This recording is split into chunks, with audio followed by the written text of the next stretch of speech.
ناوەندی غەزەلنووس بۆ چاپ و بڵاوکردنەوە بە سپۆنسەری دەستگای میدیایی کورسات ڕێزیانگر لە ماندووبوون و خامەی پڕ بڕشتی شێرزاد حەسەن و لە دووتوێی دەبەرگیشدا شێرزاد حەسەن بەرهەمەکانی بڵاو کردەوە.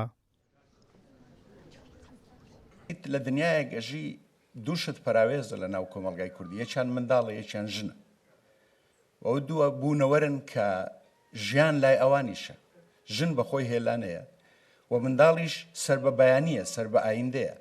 بەڵام تا ئێستا من 57 ساڵە لە قوتابخانەم، لە ڕواندزێ دەسمە ئەلفوبای کوردی لە ڕواندزێ فێر دەبم، بەڵام بە درێژایی ئەو ساڵانە تا ئێستا هەستەکەم دیسانەوە هیچ شتێک نەگۆڕاوە لە کۆمەلگای ئێمە، بەڵکو غەمجینتری کردوم.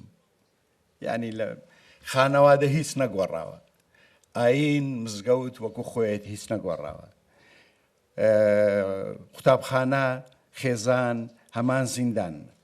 من بەڕای من هۆکاری نووسین ئەوە بوو بۆ من چۆن خۆم بدوێنم کە کەس نامدوێنێ، چۆن جۆر لە خۆ بگرم، چۆن بەڕاستی زۆربەی چیرۆکانی من ئەگەر سیرکێ مەنەلۆگە، یعنی قسە خۆ دواندنە، نقمە لە ترس و شەرم و خۆخواردنەوە و جنگڵدان و لەبەرەوەی لە کۆمەلگای کوردی و ڕۆژهەڵاتی و سەرزەمین بەگشتیش بۆ هەزاران ساڵ هەموو مرۆڤایەتی وا بووە، ئەویژەوەی دیالۆگ نییە، گفتوگۆ نییە.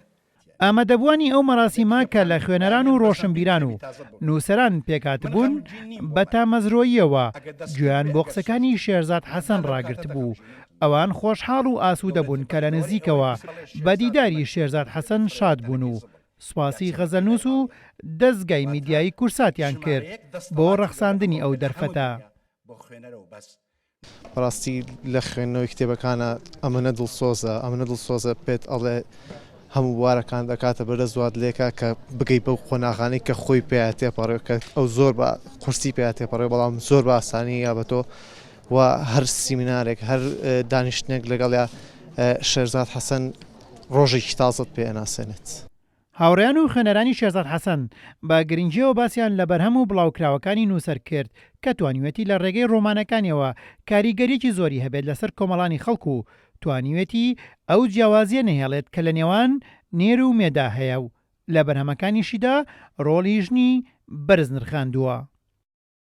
شێرزاد حەسەن یەکێکە لە قەڵەمە داهێنەرەکانی چیرۆشی کوردی. هەڵبەتە من بەڕاستی لە چەند سەرێکەوە خۆشحاڵ بووم بەم ڕێزلێنانە. یەکەمیان وەکوی کە نووسەرێکی کووردە، داهێنەرێکی کووردە و ئاوەڕانەوە لە داهێنەران کارێکە زۆر پێویستە، کە دووەم لەو ڕۆی کە شێرزاد بەڕاستی هاوڕێیەکی نزیکم بووە، سێمیژە وەکوی کە شێرزاد هاوکارێکی دەستگای چاپۆپەخشی سەردەم بووە و شێرزاد هەڵبەتە لە سەرەتای هەشتاکانەوە بەڕاستی توانی وەرچەرخانێک لە چیرۆکی کوردیا دروست بکە ئەنجام بە. لە کۆتایی مەراسیمەکەدا کۆمەڵێک لە ناوەندە ئەدەبی و پەروەردەیەکان خەڵاتی خۆیان بەخشیە مامۆستا شێرزاد حەسەن لە پای ماندووبوون و شەونوخنی ئەو نووسەرە گەورەیە و کە ساڵانێکی زۆرە خەباتی بە بواری بڵاوکراوە و ئەدەبی کوردی کردووە. لەلایەن خۆشیانەوە ناوەندی غەزەلنووس خۆشحاڵی خۆیان دەربڕی کە توانیویانە ببنە بەدیهێنەری ژوانێکی جوانی خوێنەرانی بەرهەمەکانی شێرزاد حەسەن.